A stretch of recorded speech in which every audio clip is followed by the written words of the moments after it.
Hey guys, how are we all doing? Welcome back to another episode of Market Mastery. We're going to do a quick market update for you all. There's not a lot happening right now, but we could be on the verge of a bit of a dump. So just wanted to highlight what I believe is the key level to watch in the market at the moment. We had a really nice sweep of these wicks through here, which was obviously quite a big liquidity pool and a lot of forced sellers through here, which we've taken out, and then we've sort of swept to the other side. So swept all the longs through here, anybody that had been buying through here and had their stop loss below here, and some even in here or holding from back here as well. They all got taken out, and we sort of swept that liquidity to the upside as well. A few breakout traders probably trapped in here. Now, potentially we could be about to roll over. I really would have liked to see us get a close above this daily order block, which is from this candle here on Monday, and obviously that got rejected with the big wick left behind. Sort of starting to put in what looks to be a shooting star reversal type pattern. We are going to have to see what happens on this daily close, but if we close anything the way it's looking right now or lower, especially if we close lower than this candle here, that's going to be a shooting star engulfing pattern.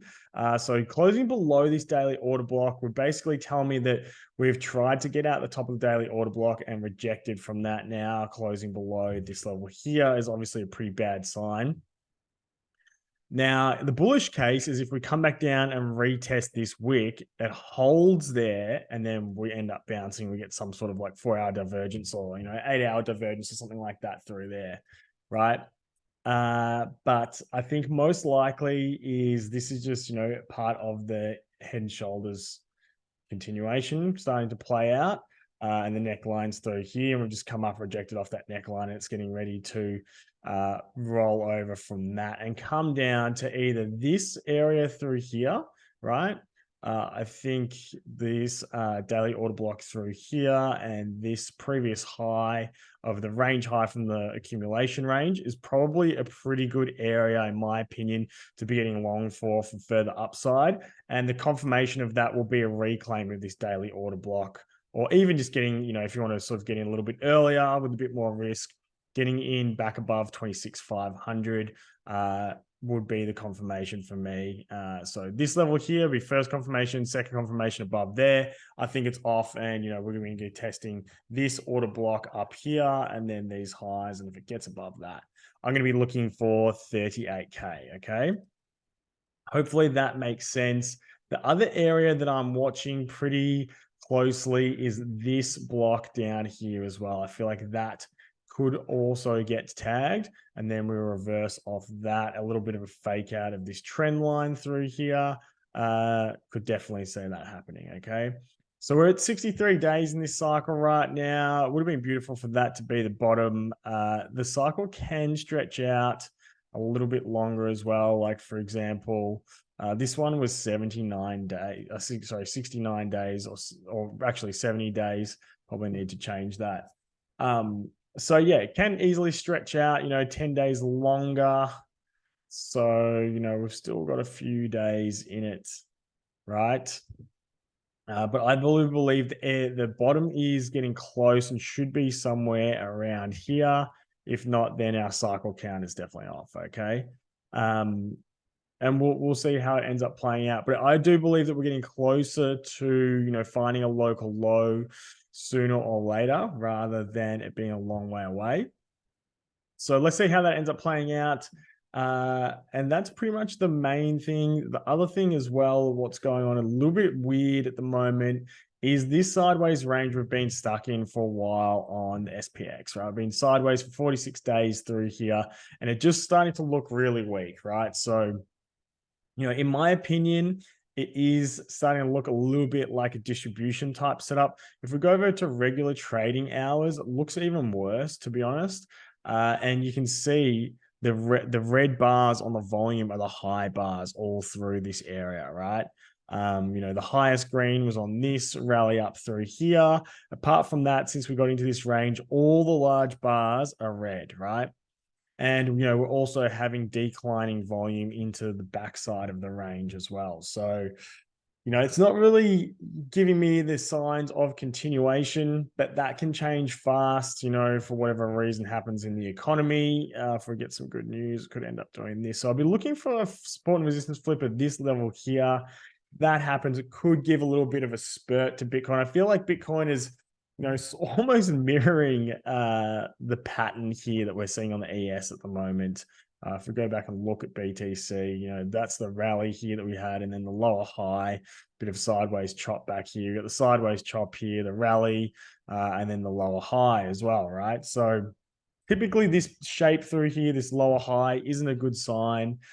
We can look for that to get a breakout as a possible sign that the market is getting ready to rally again. But in my opinion, this is more than likely getting ready to break to the downside, but we never know what price is going to do when it gets down there. There might be heaps of big whales waiting to buy the bottom of this range, getting ready to eject it and push it straight back up when it comes back down there, right? So we do need to see confirmation to break below the range low here, right? So I think the key level is the top of this area through here. I've got it marked out in blue. That is a weekly level.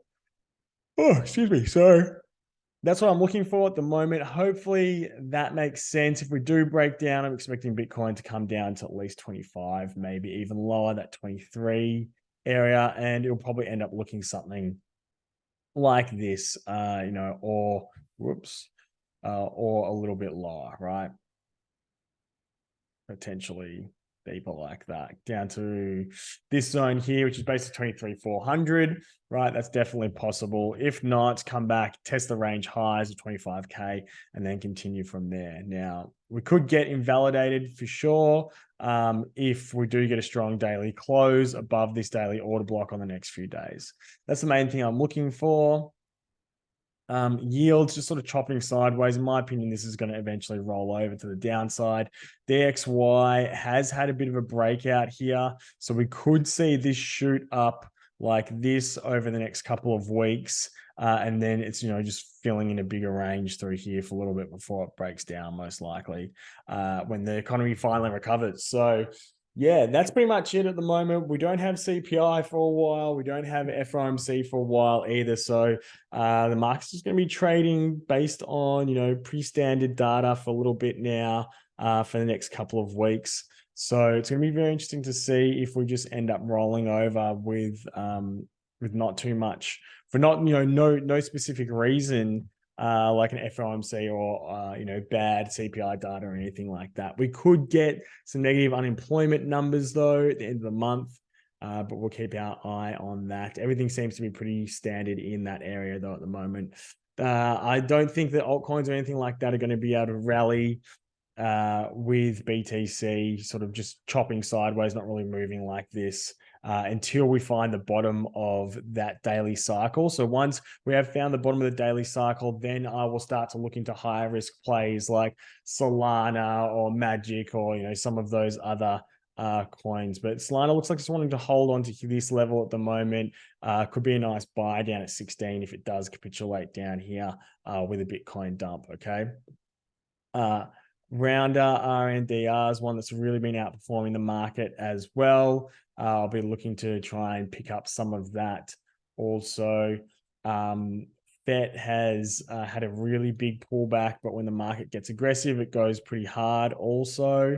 And the other one that I've sort of been watching a little bit is Illuvium, right? This has had a really big pullback, almost back down to where we started at the start of the year in January. So in my opinion, these sort of are the plays to watch for on altcoins at the moment. It had a chance of a continuation and a falling wedge through here, and it broke out as soon as it came back below this range through here. That was a cue to get out. And it put in the head and shoulders pattern up there as well, right? And ever since that head and shoulders pattern got in, it's just looked absolutely terrible and just bleeding out. So yeah, I think this needs to reclaim, probably do a sweep of the low and put in a bit of a spring through here and reclaim, and can either buy in at this point here or buy in on a retest the range low, or getting back out the top of this level through here, right? from there, that could be a decent later entry to get in, but then you have the risk of further downside, right? Potentially, I'll be looking for that play of a run up to the top of the range and expecting this to potentially range like this for the rest of the year until, you know, we get to the post-halving pump. Then I think all the older altcoins like Illuvium and stuff like that, you know, unless they have really big announcements, but they'll probably wait for the market to turn bullish before they start to pull those out. Okay. So that's what I'm looking for at the moment. Hopefully that helps and makes sense. We'll see you all in the next episode.